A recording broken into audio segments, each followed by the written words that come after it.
Shalom, selamat berjumpa kembali dalam layanan audio Sahabat Seperjalanan. Hari ini adalah hari Minggu 6 Oktober 2024. Tema renungan saat teduh kita dengan judul Beda Malaikat dan Manusia. Firman Tuhan terambil dalam Ibrani pasal 1 ayat yang ke-7 sampai dengan ke-8.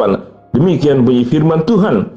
Dan tentang malaikat-malaikat ia berkata, yang membuat malaikat-malaikatnya menjadi badai dan pelayan-pelayannya menjadi nyala api. Tetapi tentang anak ia berkata, tahtamu ya Allah tetap untuk seterusnya dan selamanya, dan tongkat kerajaanmu adalah tongkat kebenaran. Mari kita berdoa.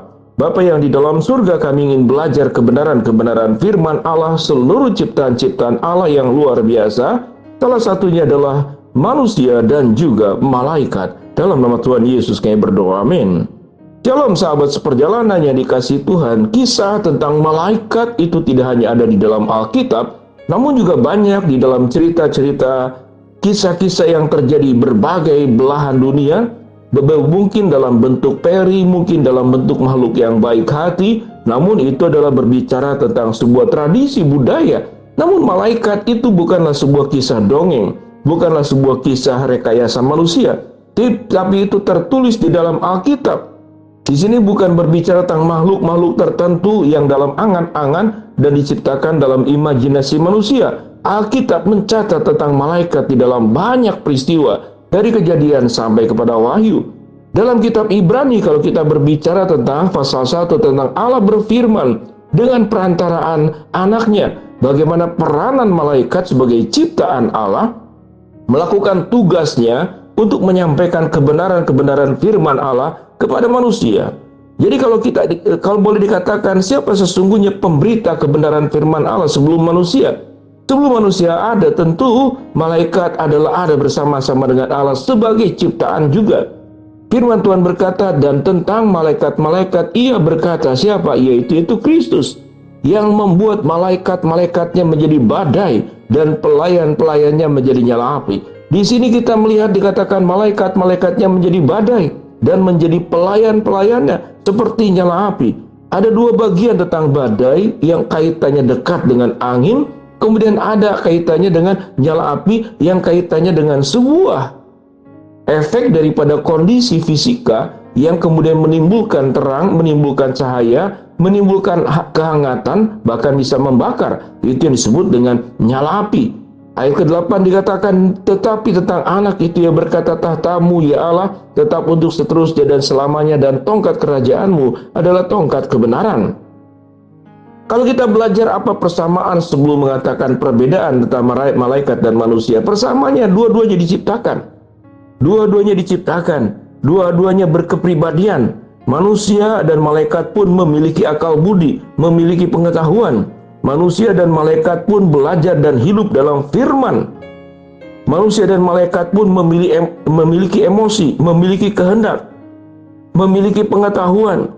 Manusia dan malaikat pun punya tugas bagaimana memuji Allah, menyembah Allah, bersuka cita, melayani, berada di hadapannya. Kemudian ada perbedaan antara malaikat dengan manusia. Malaikat punya tugas kepada orang-orang percaya, yaitu manusia sebagai anak-anak Tuhan, untuk memenangkan orang-orang untuk bisa diselamatkan. Jadi menolong pemberitaan-pemberitaan Injil kepada manusia di seluruh muka bumi ini. Malaikat pun punya tugas untuk memberikan kekuatan dengan tugas yang diberikan Allah dari bahaya, mengingatkan. Jadi artinya malaikat adalah perpanjangan tangan Allah untuk bisa melayani, mendampingi, menguatkan, menyertai manusia. Itu perbedaannya. Sedangkan manusia adalah ciptaan Allah yang punya tubuh jasmani, sedangkan malaikat tidak punya tubuh jasmani. Sehingga boleh dikatakan malaikat dan manusia adalah ciptaan Allah. Namun manusia diciptakan, dikatakan dalam Alkitab, menurut gambar dan rupa Allah. Catatan malaikat tidak ada catatan disebut dengan diciptakan menurut gambar dan rupa Allah. Pada titik ini sesungguhnya malaikat sebagai ciptaan punya tugas. Manusia sebagai ciptaan pun punya tugas. Dua-duanya berbagian untuk taat sepenuhnya kepada kehendak Allah. Malaikat bisa jatuh, manusia pun bisa jatuh. Malaikat punya potensi ketaatan, manusia pun punya potensi ketaatan. Pada bagian ini kita lihat dari perjanjian lama bagaimana malaikat datang hadir mewakili Allah menyampaikan kebenaran firman Allah kepada para nabi-nabi, kepada para rasul-rasul, kepada raja-raja, memanggil orang-orang yang dipilih oleh Tuhan untuk menunaikan tugas kebenaran firman Allah. Itu tugas malaikat. Malaikat dikatakan memuji Tuhan, malaikat dikatakan bersuka cita. Kalau ada satu orang yang bertobat dan percaya, seluruh malaikat di surga itu bersuka cita. Malaikat dikatakan meniup sangkakala dalam kitab Wahyu, di dalam kitab Mazmur. Catatannya sedemikian rupa. Malaikat dan manusia pun jumlahnya tidak tunggal, tapi dalam jumlah banyak. Artinya malaikat punya tugas masing-masing, manusia punya tugas masing-masing yang bertanggung jawab penuh kepada Tuhan. Malaikat punya kehendak, punya emosi, punya akal budi, punya potensi ketaatan, punya juga potensi untuk tidak taat. Dan kita tahu dengan jelas bahwa iblis yang jatuh adalah sebagai penghulu malaikat yang jatuh ke dalam dunia dan kemudian menjadi berdosa dan jauh dari Tuhan.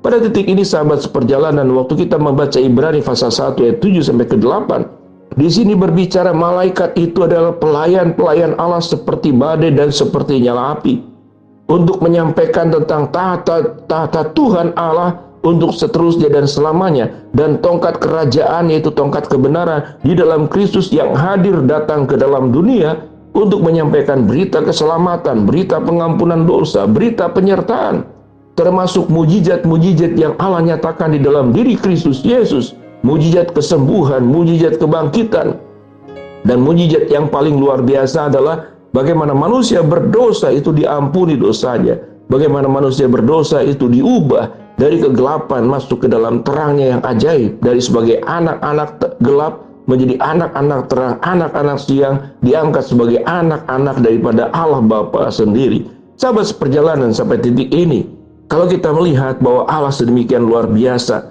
salah satu peran malaikat adalah justru mendampingi manusia, tapi manusia tidak perlu mendampingi malaikat.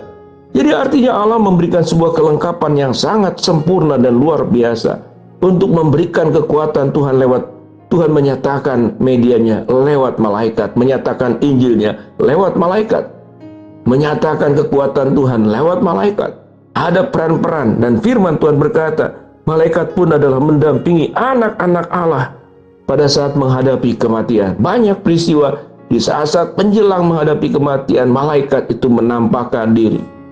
Jadi peran malaikat punya tugas yang luar biasa. Tentu sahabat seperjalanan, kita tidak melakukan persaingan dengan malaikat, tetapi sesungguhnya sebagai makhluk hidup yang khusus, manusia sebagai ciptaan dan gambar rupa Allah, malaikat pun adalah ciptaan Allah di dalam natur dan kehendaknya yang diberikan perintah untuk menjalankan tugas.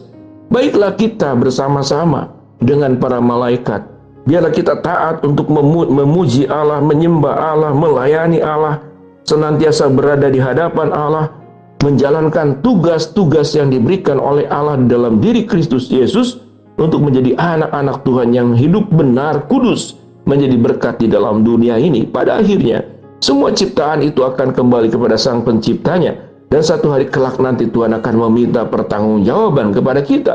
Baik para malaikat diminta pertanggungjawabannya, baik setiap kita masing-masing pun diminta pertanggungjawabannya. Baik malaikat, baik manusia, semuanya untuk memuliakan Allah. Mari kita berdoa. Bapa dalam surga, hamba-Mu berdoa buat sahabat seperjalanan yang sakit, Tuhan jamah sembuhkan. Sahabat seperjalanan yang sedang menghadapi masalah, Tuhan bukakan jalan. Sahabat seperjalanan yang sedang berdoa mengharapkan sesuatu, Tuhan kabulkan dengan cara dan waktu Tuhan yang terbaik. Dalam nama Tuhan Yesus kami berdoa. Amin. Shalom, Tuhan memberkati kita semua.